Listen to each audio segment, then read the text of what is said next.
Okay, hi everybody, welcome back to Mike Show videos.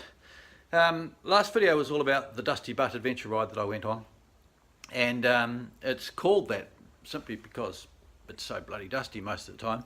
Situlo Otago in the middle of summer is a very dusty, dry place. So what happens is bikes tend to take a thrashing from all the dust that gets into everything, all the bearings and moving bits and even bits that don't move. Dust just gets everywhere. When I got home, I decided we need to do a bit of servicing. First thing that needed doing was the chain had to be replaced. Chain and sprockets were buggered, so it had to be replaced. And I wanted to take the airbox out so I could change the spark plug. And also wanted to have a look at the inline fuel filter, which is located just behind the airbox on the 690. And I'm going to change the main fuel pump filter inside this fuel tank as well, because that hasn't been done. Bike's done 28,500 k's now, I think, and I don't know whether that fuel filter's ever been changed. So we'll do that as well. So I'll give you a look at what we're up against here. So I'll just turn the camera around and show you. Okay, this is the airbox. I've got it lying on the ground here. Now, this is standard. It's a bit hard to hold the camera on that as well. I'll put it there. It's a standard 690 airbox. It's like that. And I use a pre-filter. I'll just grab that for you.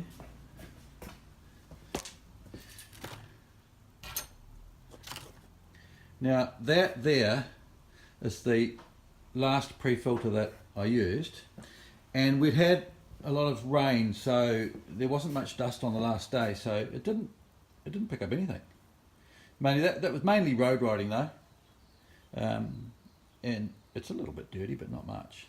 You know, the pre-filter just goes there like that, just goes sits there, and the main filter is there. Look at that. Now that main filter is, I haven't touched it. Look at that. Not a speck of dust on there. It's clean as awesome. Yeah. So that's how good the pre-filters are. They just stop the dust getting in. In fact, on the last day of the ride, there was a guy on another 690 who didn't use a pre-filter, and his main filter was just chocker with dust, to the point where the bike didn't want to go. So that's how important it is. Now, I've cleaned up this filter box. You get a lot of oil sits around there, simply because of, from the oil that's on the filter, and so that collects dust, it all sticks to it. It tends to run down the front there, and underneath here where it joins onto the throttle body, you also get quite a bit of dust sticking, because there's a bit of leakage, because on the other side here is an oil breather, and that tends to attract, you just get a bit of leakage, and it attracts the dust. Now, just while I'm putting the top of the airbox back on, that's it there, the pre-filter goes in there obviously, and this thing sits over these bolts. Now those bolts there holding the pre-filter are not original.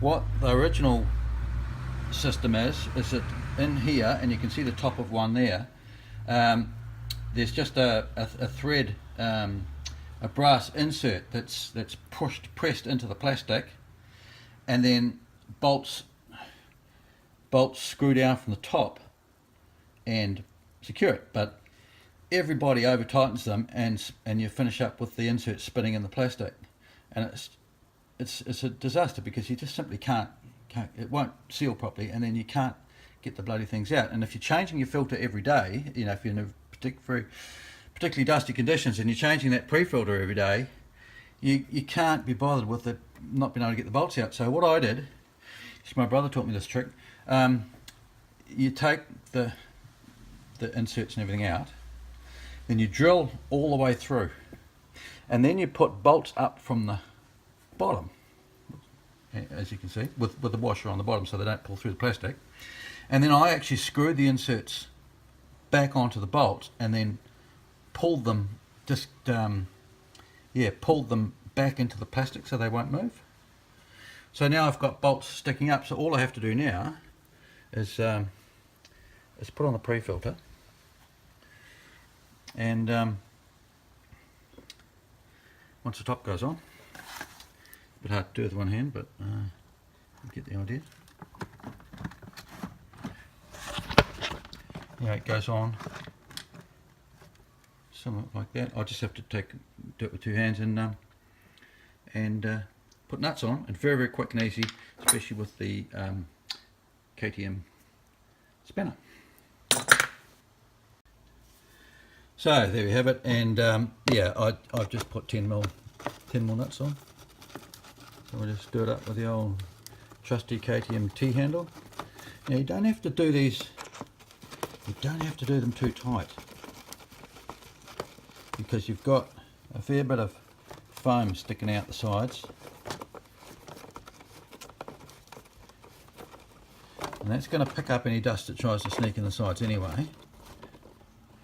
So just gently, and you know, despite you've got having the bolts up through that plastic, if you do them too tight, you just start causing issues. So there it is. That's done, and that's all ready to go back into the machine. So looking down inside the guts of the bike, you can see I've got a rubber glove over the throttle body, but it had a tiny bit of dirt inside it. I'll just take it off for now. It had a tiny bit of dirt down in, where's the lens? Down in there. The top of the motor is still a bit grubby, but I'm not going to get too carried away, because that's just from going through puddles and things, and I've cleaned off the bulk of it. I'm happy with it as it is. It's good enough. It's not going to cause any issues here, but the important thing is to keep it clean. There's the radiator too. I had trouble. I went for a ride. It was actually a pro rider ride the weekend after I got back from the South Island, and I hadn't had time to clean the bike, so I just went, and I had a lot of trouble with the bike overheating because there was a lot of slow running stuff, and what it was the radiator down there was just absolutely, all the fins were full of mud. Worse on the front side, of course. Down in, it's a bit hard to see, but yeah, had to give it a really good hose to get all the dust out. So that was that. I'll come on the other side and show you this thing. Now, for those people who own 690s, there's your main throttle body. There's your fuel line coming in from the fuel tank, and just there is a plastic thing. Now inside there is the inline fuel filter. Now strangely enough, all you do is if you push a wee button, there's a button there, you push the button and it comes apart. Let's see if it's dead like that. So it comes apart. Now in there is supposed to be an inline fuel filter, and when I took mine apart before, it's not there. Didn't have one. So I went into the KTM dealership and asked for a filter for this model bike, and they searched through the parts catalogue and they couldn't find one anywhere, and they were just totally mystified. And I said, well, I know it's meant to have one because I've seen it. And he said, well, what model bike was it that you saw it on? So I told him, well, actually it was a 2016 model. So he looked up the parts list for the 2016 model, and sure enough, it has an inline filter. But this model, the 2013, this is the last of the pre-ABS models, doesn't have one. So, just for your information, if you've got a pre-2014 model 690 Enduro, they don't have inline fuel filters. Well, mine certainly doesn't anyway. Just wanted to show you this, the rear sprocket. Now, to the best of my knowledge, this sprocket is original, done 28,000 Ks. I say the best of my knowledge because I bought the bike second hand, and it had been converted to a Supermoto, so it may have had a smaller one at some stage. So this may not have done the full 28,000. However, it's knackered now. You can tell by how sharp the points are on the sprockets, and it's all starting to bend over. And on my way home, the last 1200 k's I did, well, actually it's more than that.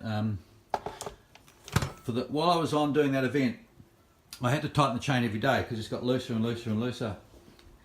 And by the time I got home, the adjusters aren't here at the moment, but by the time I got home, I started off with the adjuster wound out to about there. By the time I got home, I had it right out as far as it would go, and the chain was still loose. So it gives you an idea of how loose the chain was. Now, I just also wanted to show you the business with the fuel filter.